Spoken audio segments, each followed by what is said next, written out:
Vă salut, prietenii mei gurmați! Astăzi o să vă prezint o rețetă simplă de turte la tigaie, excelentă pentru micul dejun sau pentru orice masă a zilei.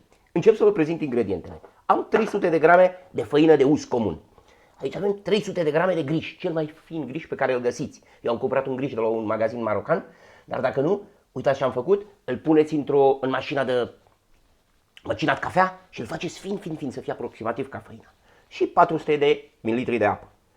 Aici separat am 60 de ml de ulei și unt, 60 de grame de unt sau 70, și o să vedeți, nu este așa important, vă arăt cum o să le folosim. Începem cu făina. Făina, dacă vreți, o șterneți, dacă nu, nu.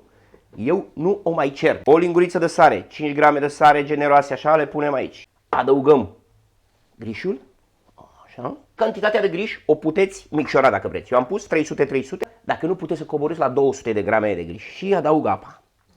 Eu mereu adaug apa, după cum v-am spus, câte puțin, deși eu știu cât absoarbe. Și începem să le amestecăm. Este un aluat foarte simplu. Important, grișul să fie foarte fin. Ca să iasă un aluat cât mai fin. Adaug și restul de apă. Cantitatea de apă poate să difere în funcție de făina pe care o aveți, ca să știți. Acum când s-a format aluatul, ca să lucrăm mai bine, îmi place să-l pun aici pe masă. Așa. Ca să nu se lipească, tapetați masa cu puțină făină înainte să-l puneți și gata. Nu este un aluat pretențios, doar cât să se formeze. 5 minute dacă îl frământați, ia uitați. Vă arăt cam așa trebuie să iasă. Un aluat ușor moale, nu prea moale, dar uite. Vedeți? Gata. În puțină făină aici în castron. Pun. Luăm aluatul. Ole. Tapetești pe aici. Îl acoperim și lăsăm în repaus 20 de minute. Aici nu are drojdie, nu lăsăm să crească, lăsăm doar ca făina și grișul să-și absoarbă bine tot lichidul, da? Nu are nevoie nici de praf de cop, nici de drojdie, pentru că îl facem la tigaie, sunt niște turte care nu au nevoie să crească. Prietenii mei gurmați, mă spăl pe mâini, dați-mi un like, distribuiți rețeta cu prietenii voștri, să mâncăm ceva bun și simplu la tigaie. O acoperim 15-20 de minute în repaus. Noi nu stăm degeaba între timp, ci aluatul se odihnește. Am pus o crăticioară aici la foc și adăugăm untul să-l topim. Avem nevoie de unt topit și răcit, amestecat cu ulei. Cantitatea de unt, eu pun 50-50 unt ulei, dar voi puteți să puneți mai mult unt, mai puțin ulei, cum vreți voi. Când untul s-a topit, îl luăm și îl punem aici într-un castronel. Așa. Îi adăugăm uleiul peste și îl dăm la o parte aici, așteptând să-i vină rândul. A trecut timpul academic. Eu le-am lăsat 15 minute. Prima dată 15 minute este de ajuns și aici o să ung puțin masa cu ulei. Scoatem aluatul. Opala! Sebastiane, să-l vedeți. Vedeți ce aluat e? Finuț, moale. Și acum o să-l tai în 6.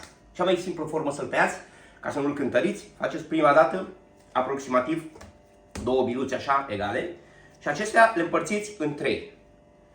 Una și de aici mai facem 2, 3. Asta o facem o chiflă așa și am făcut 3. Și de aici facem la fel.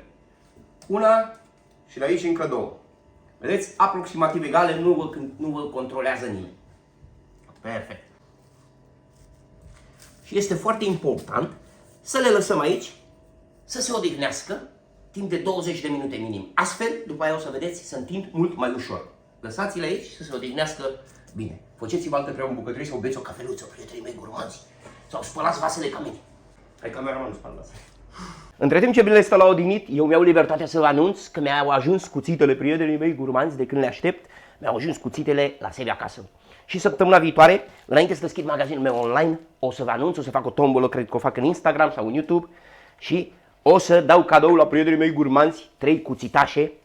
Am făcut o probă cu el zilele trecute, o să vă las și acest video, ia uitați-l cum taie brici și m-aș bucura prima dată 3 dintre voi să-l probați la voi acasă. Eu consider că au stat de ajuns, încet le scoatem folia, o aruncăm la gunoi. Și acum ne pregătim masa de lucru. Prima dată eu, ca să nu le pun după aia într-o tavă, îmi pregătesc aici masa foarte bine curată, o ung puțin cu ulei și aici o să le las să se odihnească, să fie aproape de cratiță. Și acum din uleiul nostru cu unt, care l-am luat, eu îmi folosesc mânuțele, îmi unt puțin masa așa. Aici într-un castronel am aproximativ o lingură de griș, că o să-l folosim, și o luăm pe prima și începem să le întindem, așa cu mânuțele. Vedeți, ele, dacă le lăsați în repaus, se întind singure, n-are nevoie de nimic. Așa, trebuie să le întindem. Eu le mai iau și le mai ștrag așa. Dar voi nu trebuie să le faceți, cu mâna singure ele se întind. Vedeți? Hop, le trag. Hop, le trag. Așa.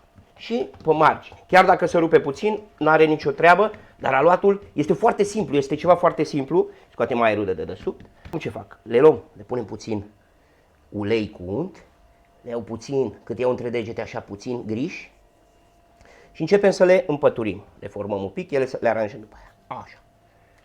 Pe jumătate, după cum vedeți. Aici o împăturesc chiar. Luăm puțin ulei, nu abuzăm, dar puțin așa. Peste ea, griși și o împăturim. Odată așa, odată așa și odată așa. Și mi-a căzut buretele de la microfon. Și le lăsăm aici.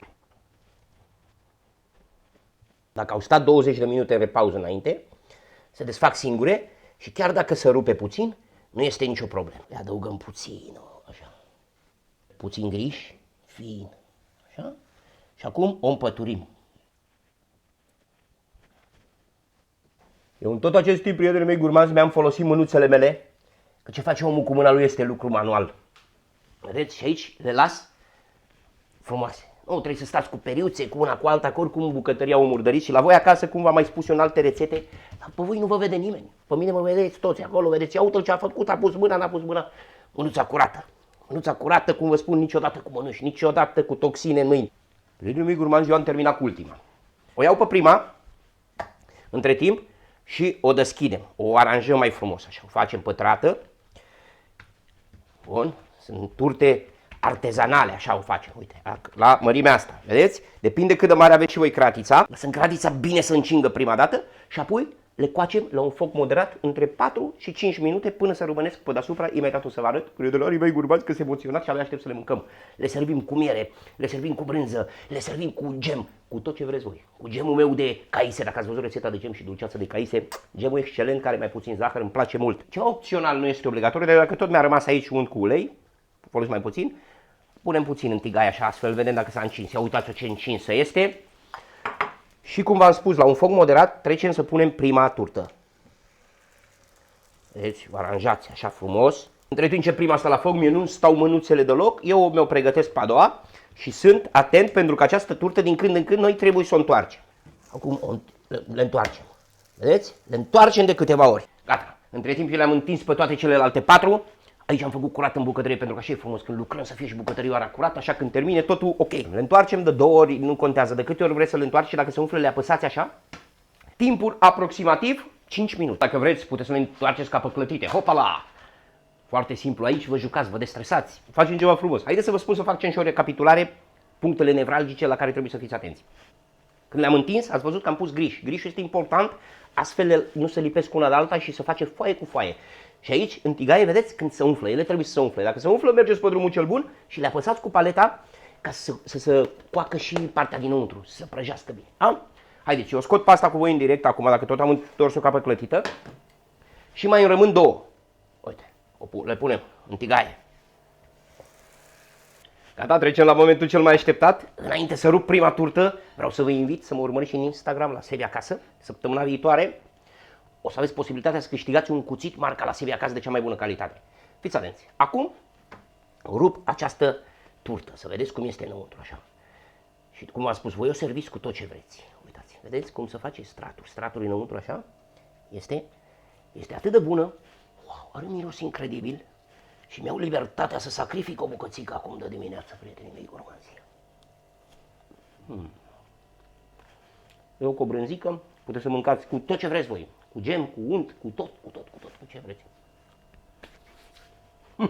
Excelentă, prietenii mei gurmanzi.